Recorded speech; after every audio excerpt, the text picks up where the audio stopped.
How many times can you betray your own decisions before you stop trusting yourself? You say you'll go to bed early. You say you'll skip the drink. You say you'll stop scrolling. And you mean it every time until the moment you don't. But here's what you may not realize. It's not discipline you're missing, it's ownership. You keep losing control of your choices because you still believe the voice in your head is you. That voice argues, explains, bargains, seduces, and demands, and you engage with it as though it has weight, importance, authority. You let it talk you out of decisions you've already made or tempt you back into the orbit of patterns you're ready to outgrow, back into a smaller version of yourself that you know hasn't fit you for a long time. And every time you give into it, your ability to trust yourself weakens a little more. Here's what I want you to understand. The answer has been in front of you all along. You've heard it 100 times and you've nodded in agreement, maybe even repeated it to others. But until you know it as a living fact, nothing changes. When you truly understand this one thing, thought loops stop running your life. Without struggle, without effort, without willpower. That's a bold statement, but it's one I make from personal experience. I'm Amara Strand. Welcome back to the podcast. Today we're talking about why that inner voice has so much power over you and what happens when you stop mistaking the machine for the master. Think back to the last time you made a clear decision, something simple, and within minutes your mind started undoing it. You say you're done checking your phone for the night, but before long your hand is already reaching for it.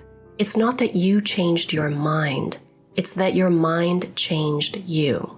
You might conclude that your problem is weakness or lack of discipline. You assume you need more control, and that is one way to go about it. But it's going to require a lot of energy because you're not dealing with the problem at the root. The real issue isn't control, it's governance. It's whether you're putting your focus on self-control or self-mastery. In other words, it's being clear on who is in charge. Spoiler, you're in charge, and that's the good news. The bad news is you don't know who you are. Isn't that a strange thing to consider? There's a lot going on inside you. Let's call it your internal landscape. And if you don't train yourself to become familiar with how things work in this domain, the simple act of exercising agency, making a choice and then doing it, becomes much harder than it should be. For instance, consider this. You have two entirely separate minds, two distinct operating systems. Your natural mind, which is fluid, perceptive, embodied, this is your innate intelligence. And then there's your synthetic mind, the discursive, chatty one. This mind is mechanical. It comments, compares, categorizes, explains. This is the mind that's constantly talking to you. Both of these systems are tools or instruments. They're meant to serve you. Your natural mind is like a compass, and your synthetic mind is like an assistant. But let's face it, you're not in control of your synthetic mind. And more often than not, you end up serving it. And this goes back to not knowing who you are. When the synthetic mind starts talking, you believe it's you. When you start arguing with it, you reverse the natural order. You make your own agency dependent on your assistant. You hand over the keys and then start pleading for permission to drive. Once you cede authority, your synthetic mind begins acting like a minor deity. It imposes opinions, invents rules about what's allowed, what's too hard, what you really want or need. And because it speaks in first person, I, me, mine, you believe it. It's so simple, isn't it? And yet, that's its most effective trick. It borrows your identity and pretends to be you. Every statement begins with I, some form of I, and because there's only one I in your vocabulary, you can't tell the difference. The same pronoun that names your true self also names all the characters and identities presented to you by this mechanical narrator. That confusion gives the synthetic mind power it was never meant to have. The voice in your head isn't you. And I know you've heard that before. Everyone has. And everyone nods thinking they get it. Of course, the voice in my head isn't me. But pause here and let's get really clear on what it means to know something. If you know something, but all your actions demonstrate that you don't, then do you really know it? If you say you know something, but your life doesn't reflect that knowledge, do you really know it? No, you don't. In other words, you can repeat the idea perfectly and claim that you know it, but it's not part of your reality. It has no effect on your reality. The voices in your head are not you. What they represent has nothing to do with you. Really consider what that means. Every single thought that rises up and claims your name isn't you. Every argument, defense, excuse, prediction, none of it is you. If you truly let that sink in, it changes everything. It's the one thing that shifts your inner experience completely, if you allow it to actually contact your reality. Once you allow yourself to fully absorb that you've been living inside a stream of automatic narration, one that borrows your voice, your language, your memories, you realize you've been answering to an impersonation. The moment you see it clearly, the illusion breaks. Dealing with the synthetic mind after this is effortless. But you can't grasp this as a concept. It has to be lived, verified in real time. Until then, you've memorized the words, but haven't stepped into the truth. And that step from reciting to realizing is the divide between self-management and self-mastery.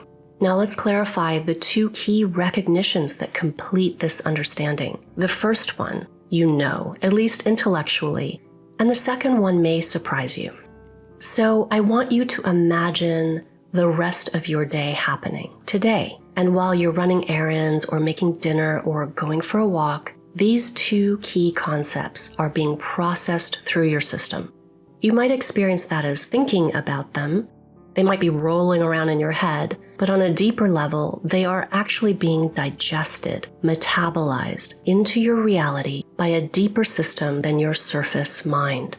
See the end of the day. Can you see it now? Today is over, and you get into your comfy bed. Before you go to sleep, suddenly it hits you. I mean, it really hits you. You experience a complete realization of these two key truths. Not intellectually, but fully. Miraculously, they have escaped the sterile quarantine of your intellect and made irreversible contact with your reality. The first realization, the voice is not you.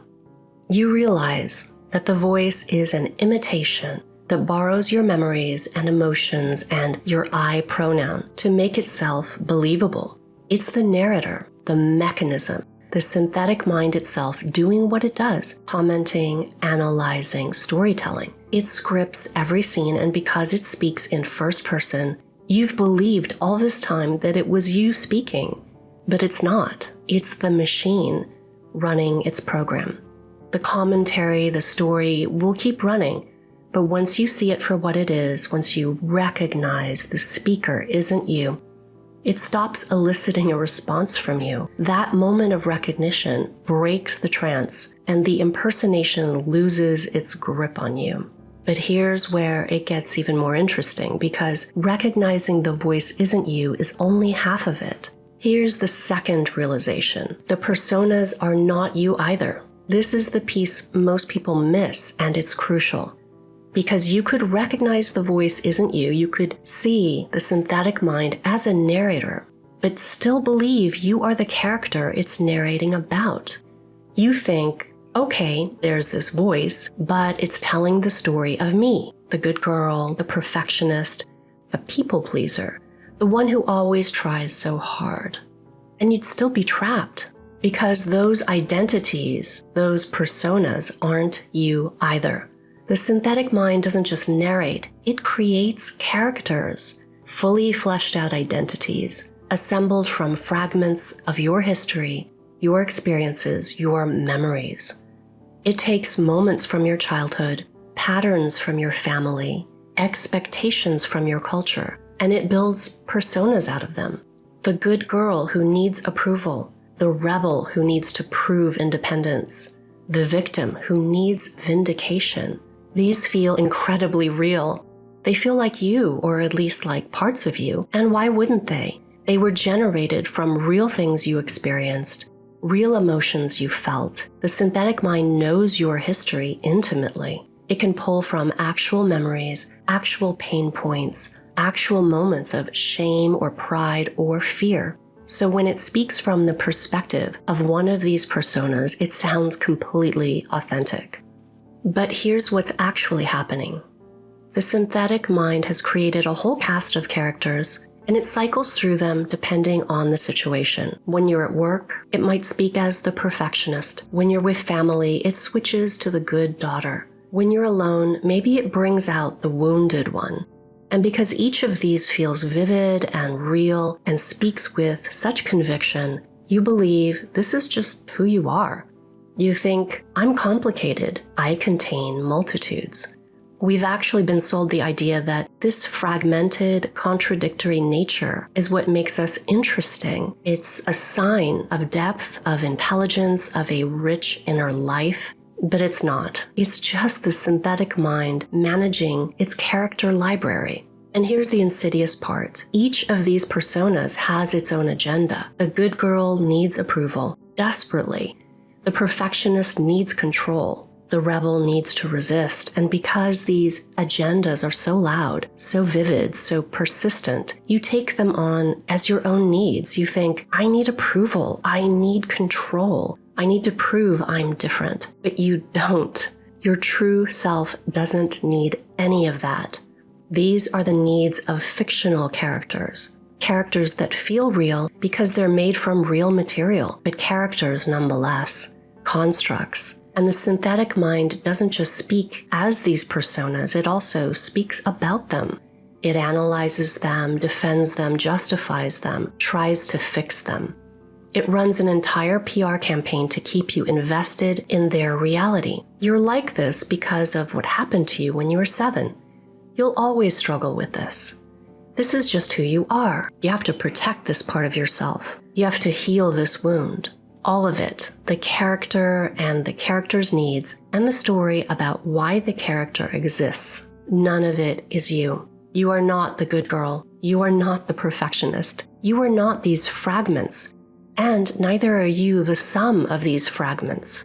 You're not even a complicated collection of parts that need integration. You are one coherent self, one clear signal, one presence. And when you finally recognize this, when you see that not only is the voice not you, but the personas it's created and speaks from and about are not you either, something shifts completely. Because now you're not just stepping back from the narrator, the voice, you're stepping back from the entire cast of characters. You're recognizing that the drama they're all involved in, their fears, their needs, their conflicts, their endless emotional demands, has nothing to do with your true self. It's personalized noise, like an algorithm serving you highly targeted ads based on your browsing history. It feels intimate because it's drawn from your data. But what it produces isn't about you. It's about constructed identities that the synthetic mind manages and maintains. Once you see this clearly, you stop taking on their agendas. You stop defending their needs. You stop believing their fears are your fears. Their desires are your desires. And here's what that means for your energy. Every time you were serving one of these personas, trying to get approval for the good girl, trying to maintain control for the perfectionist, trying to prove something for the rebel, you were draining your life force for a fictional character. Think about that. All that energy, that effort, that constant internal labor, it was going to personas that don't even exist, not to your true self, not to your actual needs or direction, to constructs, to characters in a story the synthetic mind is running. When you truly recognize this, the energy drain stops, not because you're resisting or controlling anything, but because you're simply no longer participating in the drama. You're no longer investing in characters that aren't real. Imagine yourself lying in bed tonight, at the end of your day, experiencing a complete, irreversible recognition of these two truths. Not thinking about them, not believing them, but just seeing clearly that they have now permeated your reality. You've seen it now and you can't unsee it. Now here's what happens when you stop feeding the impersonation. Here's what returns when you withdraw your engagement from that voice. And this is where most people get it backward. They think the work is in resisting the voice, managing it, controlling it. But the real transformation happens in what fills the space when you simply stop participating in the drama. Truly recognizing these two truths will free up an enormous amount of energy that was previously spent defending, justifying, or debating a voice that isn't yours, talking about characters and identities that are not you. But let me be more specific about this energy, because when I say energy, I don't mean motivation or enthusiasm. I mean something far more fundamental. I'm talking about the life force that sustains your entire system, the current that should be circulating within you, nourishing every layer of your being, your body, your emotions, your perception, your imagination, your capacity to rest, to recover, to create. Every argument, every entanglement with the synthetic mind siphons this energy away. Each time you defer to its chatter, each time you engage with its invented crises and fabricated identities, you're converting your life force into friction. Think of it like this. Your system has a certain amount of energy available at any given time. When it stays within your circuit, when it circulates properly, it sustains you completely. You feel whole, intact, sufficient. But when you engage with thought loops, when you argue with the voice, negotiate with it, try to convince it or defend yourself against it, or serve its agenda, that energy converts into heat, into friction. It burns off as mental static, as emotional turbulence, nervous system load, and as that exhausting sensation of spinning your wheels while getting nowhere. This isn't just fatigue, it's deeper than that. It's a form of energetic malnourishment. Your system is literally being drained of the nourishment it needs to function. And here's what happens next, and this is crucial. That hunger, that insufficiency, demands compensation. When you've depleted your internal reservoir, you instinctively reach outward for substitutes. And here's what happens next, and this is crucial. That hunger, that insufficiency demands compensation. When you've depleted your internal reservoir, you instinctively reach outward for substitutes. You scroll, you snack, you shop, you seek stimulation, distraction, comfort, anything to fill the void. You might even reach for another spiritual practice, another self-improvement technique, another fix that promises to make you feel whole again. But what you're really craving is the energy you've already surrendered to the synthetic mind. The synthetic mind drains you and then sells you distraction as a cure. Now here's the part that changes everything, and it's something no one talks about. And I hope you'll really hear this and take it in.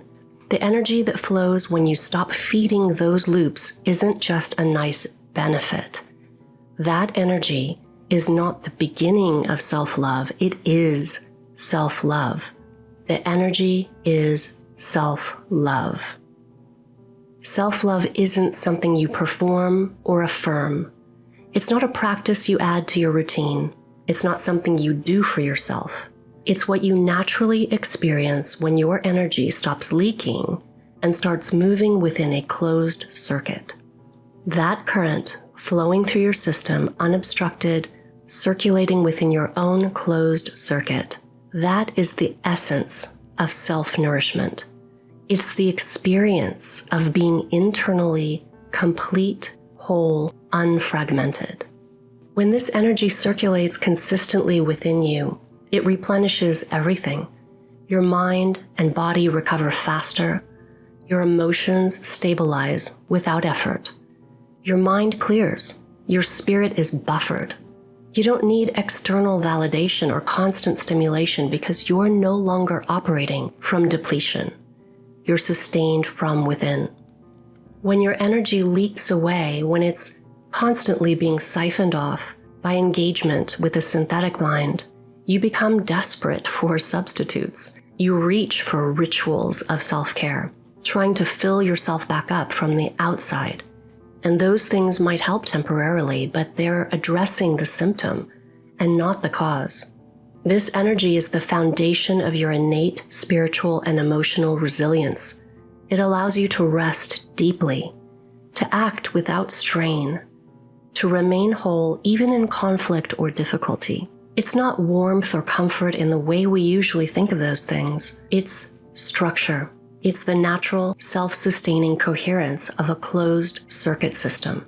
And there's another dimension to this that deserves attention because it's subtle but significant.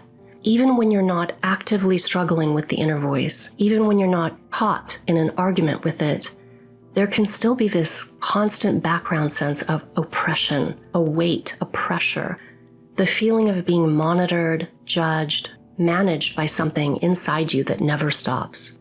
That oppression drains you too. It's different from the friction of active struggle. It's more like living under surveillance. You can't fully relax because part of you is always bracing for the next commentary, the next criticism, the next invented problem the voice will present. When that oppression lifts, when you recognize the voice for what it is and stop taking it as an authority, the relief is profound. It's not dramatic. It doesn't announce itself, but suddenly you realize you're breathing differently, moving differently. There's a spaciousness in your internal experience that wasn't there before.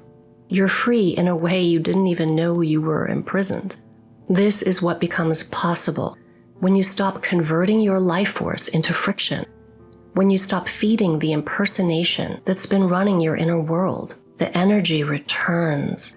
It circulates, it nourishes, and that felt sense of being sustained from within, of being whole without effort, that is what self-love actually looks like.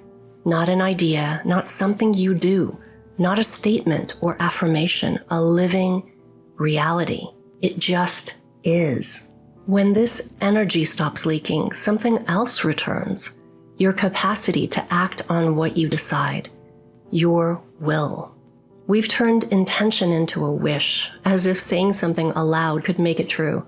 But real intention is will with a capital W, the seamless movement from deciding to doing. It's not something you summon or force. It's your natural state when the circuit between decision and action isn't being hijacked.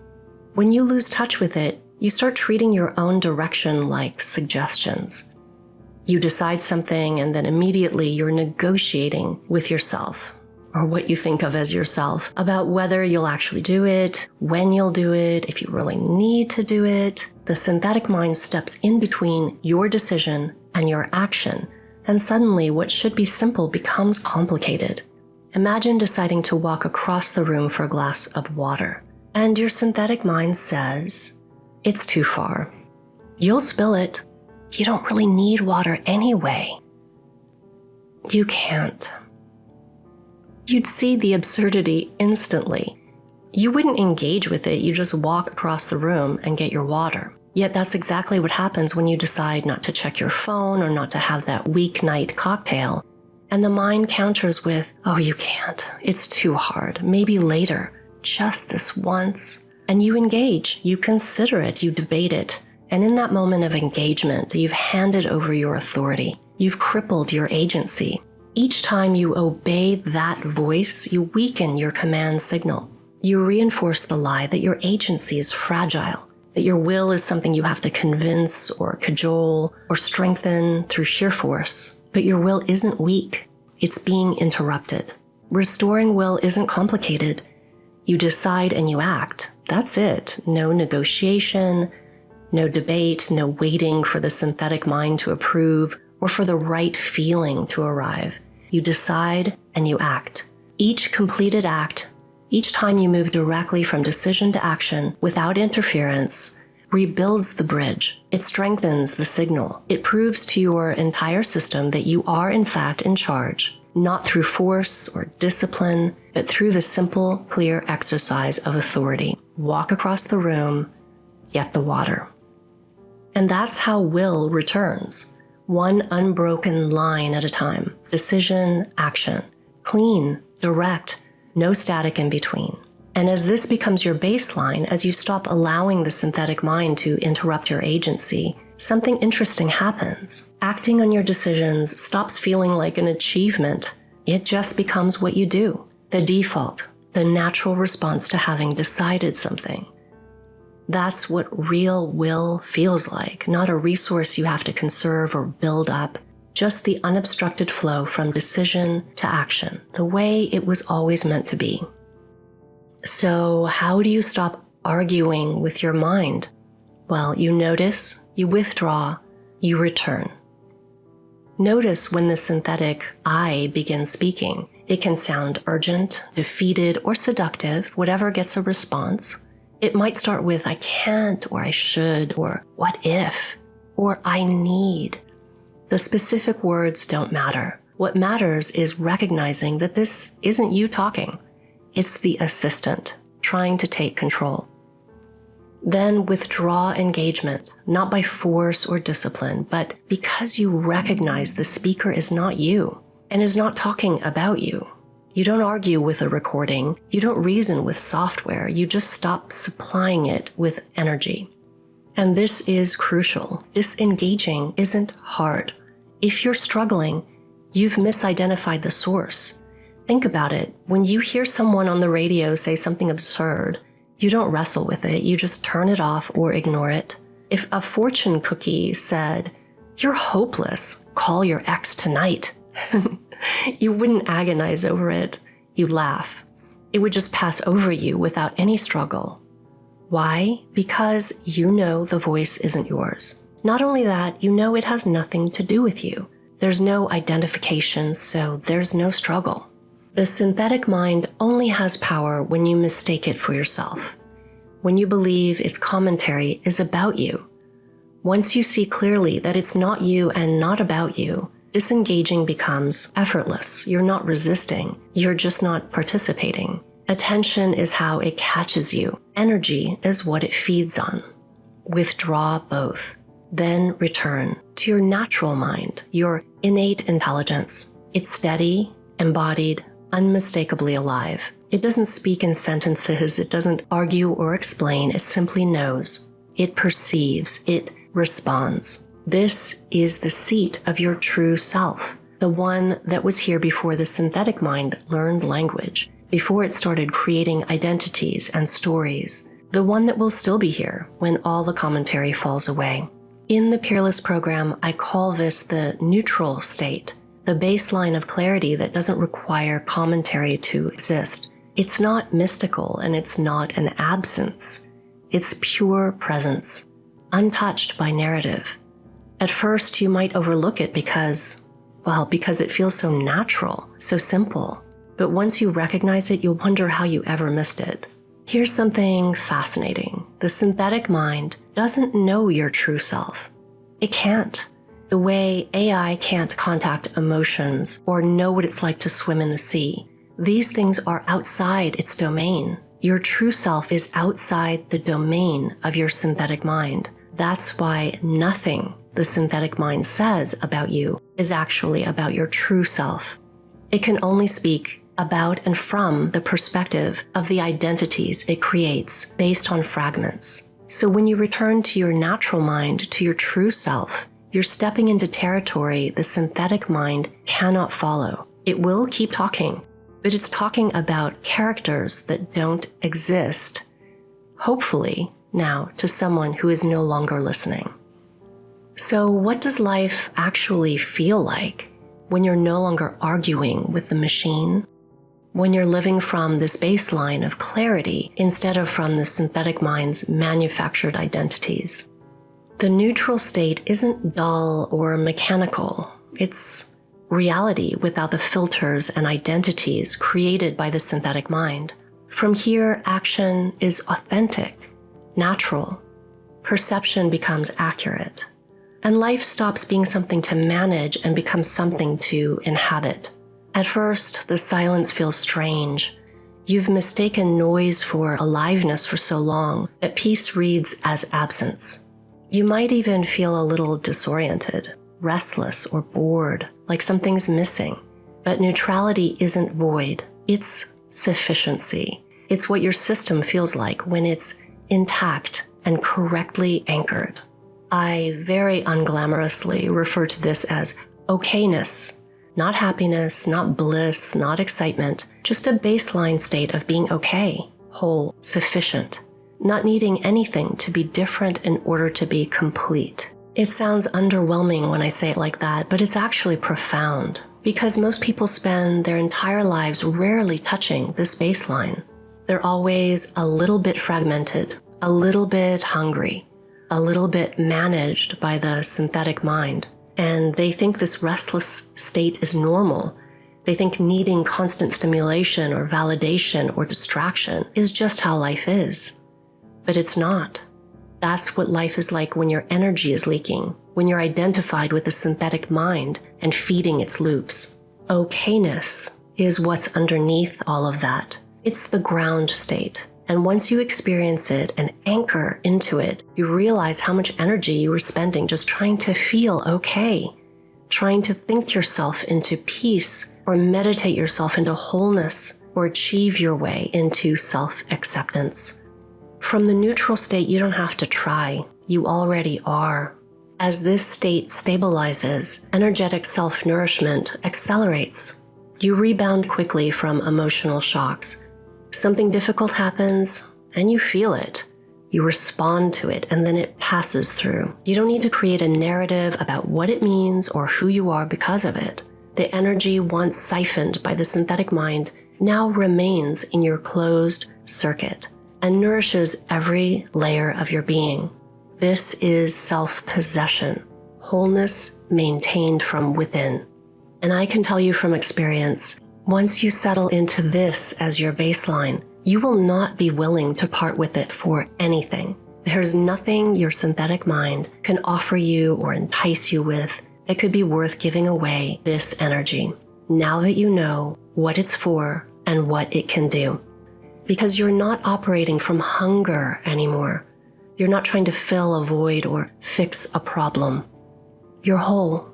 And from that wholeness, life becomes remarkably simple. Not easy necessarily, but simple. You decide, you act, you perceive, you respond, you feel, and you allow that feeling to move through. No commentary needed, no identity management required. Just you, present, intact, alive. So here's what I want you to sit with. How much of your life have you spent in service to characters that don't exist? Think about all that energy you've poured into getting approval for the good girl, maintaining control for the perfectionist, proving something for the rebel.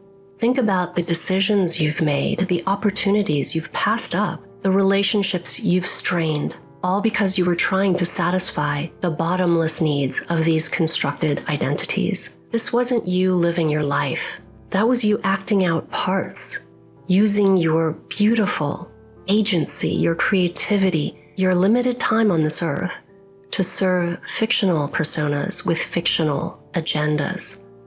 And here's what's at stake if this continues. You can do all the self-love practices in the world, all the rituals, all the affirmations, all the inner child work, and still feel empty.